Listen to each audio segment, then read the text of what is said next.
കപ്പ കൊണ്ടുള്ള പപ്പടം റെഡിയാക്കാൻ ഞാനിവിടെ 3 കപ്പ തൊലി മാറ്റി കട്ട് ചെയ്ത് മിക്സിൻ്റെ ജാറിലേക്ക് ഇട്ടിട്ടുണ്ട്.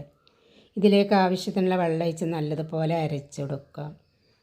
വീണ്ടും അരച്ചെടുക്കുക. അങ്ങനെ 2-3 തവണയായി നമ്മളിത് അരച്ചെടുത്തിട്ടുണ്ട്.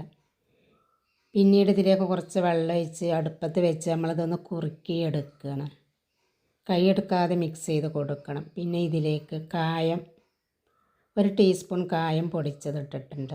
ആവശ്യത്തിനുള്ള ഉപ്പ് ഇട്ടിട്ടുണ്ട്. പിന്നെ ഇതിലേക്ക് കുറച്ച് പെരിഞ്ജീരകം, മുളക് പൊടി, പിന്നെ കാശ്മീരി മുളക് പൊടി ഉണ്ടെങ്കിൽ അതും ഇട്ട് കൊടുക്കുക. കുരുമുളക് ഉണ്ടെങ്കിൽ അതും ചതച്ചതിട്ട് കൊടുക്കുക. നമ്മളെ കയ്യിൽ എന്താ ഉള്ളത്, എരിവിനുള്ളത് അതൊക്കെ ഇട്ട് കൊടുക്കുക കേട്ടോ.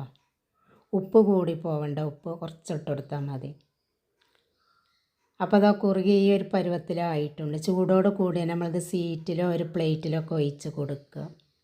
2 ദിവസം കൊണ്ട് തന്നെ ഉണങ്ങി കിട്ടിയിട്ടുണ്ട്. അപ്പോൾ ഇത്രയേ ഉള്ളൂ, റെഡിയായി.